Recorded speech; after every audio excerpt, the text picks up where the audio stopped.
E aí pessoal, olá, como vai? Tudo bem? Mais de 2 meses sem fazer vídeo. Infelizmente eu peço desculpas a vocês, mas tive alguns problemas pessoais, algumas reestruturações, até psicológicas. Então vamos lá. A gente fez 50 vídeos aproximadamente, né, antes desse vídeo. E a partir desse vídeo eu vou tentar ser o mais sucinto possível. Vou reduzir, vou tentar fazer vídeos até no máximo 10 minutos, abordando especificamente um assunto. E vamos ver se a gente consegue melhorar. Gostaria do apoio de vocês. Curtir, compartilha, se vocês não me acharem um louco. Se me acharem um louco, pode me xingar aqui embaixo. Mas vamos discutir coisas mais pontuais no menor espaço de tempo a partir de hoje. Tá bom? Agradeço a todos. Vamos pro vídeo.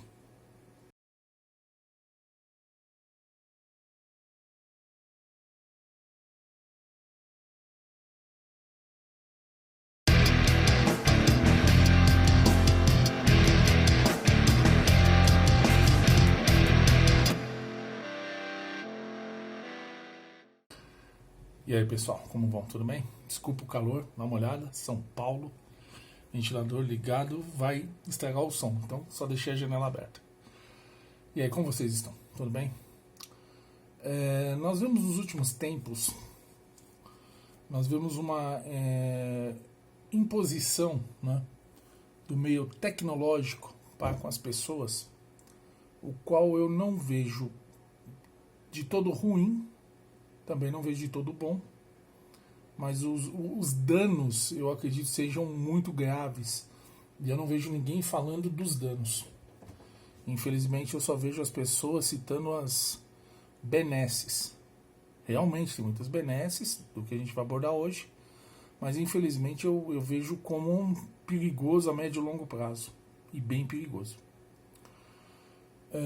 Quando a gente levanta de manhã, a gente tem N opções de tarefas, de coisas para fazer, olhar a agenda, analisar cliente, fazer orçamento, né? A gente trabalha com vendas, prospectar um pouco, conversar com fornecedores e clientes potenciais. Então a gente tem coisas a serem feitas.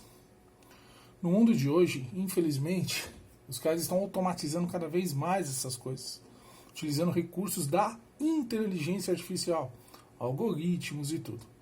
Eu vejo isso como uma ajuda muito grande para a questão de filtros, para a questão de direcionamento. Isso não tenho o que dizer, não posso dizer que é ruim, porque é um negócio que funciona. O problema é o tamanho que isso está se tornando. As tarefas estão ficando tão automatizadas que estão tirando dos usuários, principalmente os que se entregam mais, as capacidades de raciocínio, de lógica, de entendimento do mercado. Está chegando tudo muito pronto para as pessoas. Então, na minha visão, eu acho que isso não é absolutamente bom. Não é ruim, mas vai se tornar ruim a médio e longo prazo. Eu vou explicar o porquê, até mesmo na questão biológica, né? Entendam que a gente tem a questão da inteligência artificial como ferramenta para nos ajudar. Perfeito, sem problema algum. O grande problema realmente é em qual tamanho vai ser essa ajuda, né? Nós temos que entender que a nossa capacidade de análise de dados, a nossa capacidade de distinguir qualidades ou defeitos em ambientes, em evoluir os próprios ambientes, evoluir as ferramentas, evoluir tudo, isso é um traço evolutivo de praticamente 200 mil anos. Então a gente vai abdicar disso em algumas décadas. A gente não vai ter mais essa capacidade. Por quê? Porque os algoritmos, os números vão acabar fazendo tudo isso. Então a gente vai perder essa capacidade. Se a gente não tomar outras capacidades, a gente vai acabar se lascando, né? Então eu vejo dessa maneira. Eu acredito que tem que haver um limite ali, né? Nós temos que tomar cuidado com a quantidade de acesso de informações que a gente está dando às inteligências artificiais. Eles estão criando robozinhos de seres humanos, na verdade, né? Eles conseguem identificar exatamente, e eu percebo isso numa navegação assim, eu fico às vezes até meio assustado. Às vezes, uma série que eu assisti há 10 anos atrás, o cara ele me joga aqui um linkzinho de uma atualização, por exemplo, né? E é meio assustador, porque imagina daqui a pouco eu vou acabar fechado num túnel de antes. Por exemplo, ele gostava disso, vamos jogar isso, bum, bum, bum. Só que acaba não jogando coisas novas, né?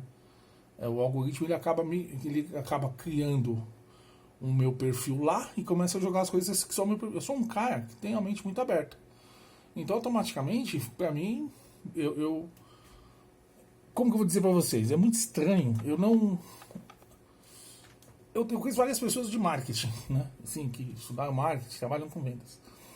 E eu digo para elas que eu sou meio diferentão. Eu não consigo ser seduzido por exemplo, uma propaganda legal. Pode ser a propaganda que for. Eu vou conhecer o produto, ok, tá?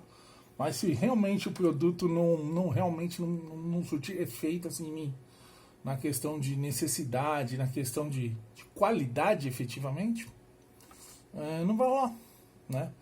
E as pessoas dizem que eu sou meio estranho. Que normalmente as coisas que muito aparecem são as que mais vendem. Para mim não funciona assim. Desculpa. São poucas as coisas que eu tenho um vício muito grande, assim, tipo, de comércio, né? Por exemplo, eu gosto muito de Coca-Cola. Mas não necessariamente porque aparece na televisão. É porque a sensação que ela me dá quando eu tomo é absurda. Né? Eu gosto muito da sensação, embora eu não possa. Pelos motivos de saúde, né? Que alguns de vocês conhecem. Então, mas é uma coisa que eu não vou deixar de tomar. É uma coisa que eu vou sempre estar tomando, não vai ter jeito, né? É viver 10 a 1000 do que 1000 a 10, né? Como diria Raul Seixas, que aliás é muito maior que aquele palhaço da Edmota. Mas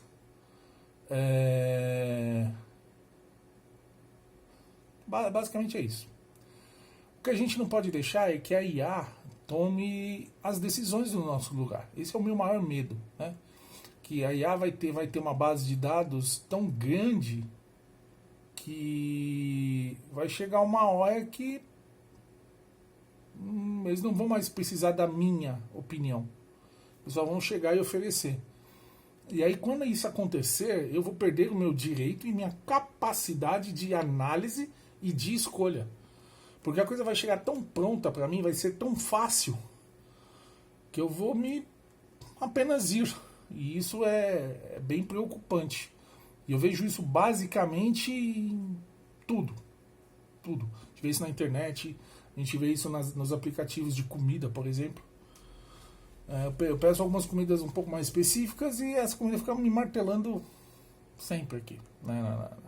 O aplicativo já normalmente vem aquelas seleções. Aí eu tenho que entrar lá e procurar alguma coisa diferente de repente. Então eu vejo isso com muito problema. Que aliás, eu vou fazer um segundo vídeo, talvez ainda hoje, né? Sobre exatamente isso, a interação da inteligência artificial com a vida humana num full time, por exemplo. O que isso pode causar, eu sinceramente eu não gosto. Se a gente for pensar a partir disso biologicamente, aí é mais preocupante ainda, porque a gente tem um desenvolvimento evolutivo de 200 mil anos aprendendo a análise, a fala, as escolhas, a análise de risco, sabe? Desenvolvimento das coisas. A hora que a coisa chega meio pronta pra gente, a gente acaba perdendo isso. E quem faz todas essas contas, esse processamento bruto, é o nosso processador. Qual que é o nosso processador? Nosso cérebro. O que acontece com um órgão quando ele é menos utilizado ou subutilizado? A gente tem exemplos. O dente do siso, tem pessoas que nascem depois dos 30 anos. Ok? Quando o dente do siso era utilizado, efetivamente, nos nossos antepassados, a gente está falando ali de 50, 70 mil anos atrás, a gente consumia muito mais grãos crus. Então a gente precisava de poder de mastigação. Esses dentes nasciam muito antes. E normalmente a pessoa com 35 anos já estava fim da vida naquela época. Você não vivia até 60, 70 anos. Até a potência da vida era até ali os 40. Então, já estava mais ou menos no fim da vida, mas você já tinha todos os dentes do siso. Hoje os dentes do siso nascem aos 35, 40 anos. No meu caso mesmo, foi depois dos 35. Então o corpo já começa a entender que eu não preciso mais dele, mas ele está programado para soltar. Só que a gente não usa. Outro exemplo muito clássico é o apêndice. Então, entenda. O apêndice também é para digerir alguns tipos de alimentos um pouco mais duros, estão ganhando raízes. Então, entendam. Um órgão que não vai ser tão utilizado, ele vai acabar atrofiando. Ele vai atrofiar, vai perder capacidades. Então, uma frase que eu tenho a dizer para vocês: a maior criação das inteligências artificiais pode ser a burrice natural.